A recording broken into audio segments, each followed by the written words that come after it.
Kebenaran firman Tuhan pada Selasa 23 Agustus 2022 bertema Tempat di Hadirat Allah.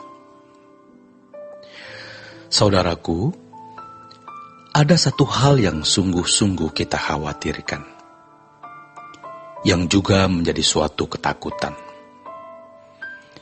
Kalau jemaat yang dilayani tidak memiliki kerinduan untuk memiliki tempat di hadirat Allah, salah satu buktinya tidak sanggup berdoa lebih dari 10 menit, tidak mampu berdoa lebih dari 15 menit. Sepertinya tidak membutuhkan Dia. Kalaupun berdoa, ke gereja, ikut doa puasa, dan lain-lain, yang dibutuhkan itu bukan Tuhan sendiri, melainkan pertolongannya. Tipis memang bedanya antara Tuhan dan berkat-Nya, antara Tuhan pribadi dan kuasanya. Kita harus merasa membutuhkan Tuhan. Ya, Tuhan sendiri. Ini sebuah fakta, di mana kalau seseorang jatuh cinta kepada orang lain atau sosok yang lain, misalnya seorang wanita mencintai pria, dia ingin punya tempat. Tapi, pria itu belum tentu merespon dengan baik, sehingga seperti bertepuk sebelah tangan. Dia ingin berbalas, sang pria menyambut tepukannya, tapi pria itu belum tentu mau menyambutnya. Dan kalau boleh dibahasakan, wanita ini berkata kepada pria itu, "Beri aku tempat di hatimu." Atau seorang pria jatuh cinta kepada wanita, dan dia tidak bisa tertarik kepada wanita lain, karena dia merasa wanita ini paling cantik, paling memikat hatinya, dan seakan-akan dia berkata, "Beri aku tempat di hatimu, aku membutuhkan engkau." Jadi, jangan heran kalau orang bisa bunuh diri ketika cintanya ditolak. Mengapa kepada Tuhan kita tidak seperti itu? Beri aku tempat, Tuhan. Jangan menganggap Tuhan itu begitu murahnya, lalu kita menggampangkan.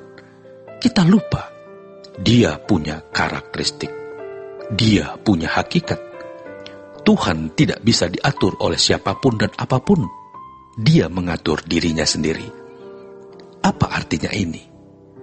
Ketika kita berkata, "Beri aku tempat di hadirat-Mu," yang kita persoalkan hakikatnya, yang kita persoalkan karakteristiknya. Bagaimana kita bisa memiliki tempat di hadirat Allah? Tapi, kalau kita sudah tidak memiliki niat untuk memiliki tempat di hadirat Allah, kita tidak akan mempersoalkan karakteristiknya dan hakikat Allah. Kita tidak peduli mau jadi apa. Bagaimana perasaan Allah terhadap kita, tidak kita pedulikan. Dan kita tidak akan selamat. Jangan menganggap dengan percaya Yesus sebagai Tuhan dan Juru Selamat, otomatis kita masuk surga. Itu salah. Allah punya karakteristik. Kalau itu cukup membuat orang selamat, maka tidak perlu ada Alkitab. Selembar kertas dengan tulisan, "Percayalah kepada Yesus sebagai Tuhan dan Juru Selamat, engkau selamat." Selesai.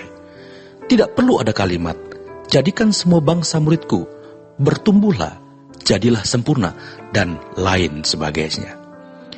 Dunia telah mencuri hati banyak orang.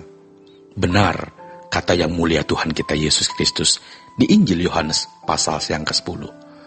Pencuri datang untuk mencuri dan membunuh. Dia mencuri hati, sehingga kita tidak punya kerinduan ada di hadapan Allah. Saudaraku, ada banyak kerinduan, keinginan, hasrat. Ada desakan banyak kebutuhan, tapi bukan di hadirat Allah. Memercayai Allah ada saja rasanya sulit. Kita tidak mampu menjangkau keberadaan Allah. Itu yang kita khawatirkan dan takuti. Mengapa? Karena itu sudah terjadi dalam hidup kita. Itu terjadi dalam hidup seorang teolog, dosen, pendeta yang tidak membara untuk mencari tempat di hadirat Allah. orang-orang yang hari ini tidak merasa membutuhkan tempat di hadirat Allah, jangan harap dia punya tempat di kekekalan nanti. Allah bukanlah Allah yang murahan. Dia terikat dengan karakteristiknya. Dia punya hakikat. Coba, anak-anak yang tidak mengenal orang tua, tahunya hanya mainan, manisan, balon, jalan-jalan. Dia tidak pernah mengerti dan belum mengerti memang. Papanya punya perusahaan multinasional yang dia lihat hanya mainan, gulali, balon, mobil-mobilan. Mari kita melihat Allah yang besar, Allah yang dahsyat, Allah dari kekal sampai kekal. Dan kita boleh menjadi anak-anak Allah. Kalau kita mengerti hal ini, perburuan kita akan Tuhan adalah hal utama dan satu-satunya dalam hidup. Tuhan akan menandai orang-orang yang sungguh-sungguh. Yang masih muda-muda, bersyukurlah karena di usia muda sudah diarahkan kepada kekekalan seperti ini. Pasti kita tidak akan pernah menyesal. Tapi lihat, banyak anak-anak muda yang mata hatinya dibutakan dan semakin buta, sampai titik dia tidak bisa mengerti ada Allah yang hidup dan ada kekekalan. Jangan sampai kita tidak memiliki kerinduan untuk ada di hadapan Allah. Tidak peduli kita punya tempat atau tidak di sana. Kita harus peduli, takut dan gentar. Makanya, periksalah terus kehidupan kita. Tidak sedikit dari antara kita yang dapat dengan mudah kembali pada putaran siklus hidup yang kita miliki dari hari ke hari. Dan tergulung dalam lipatan, lekukan gaya hidup yang sudah sulit diubah.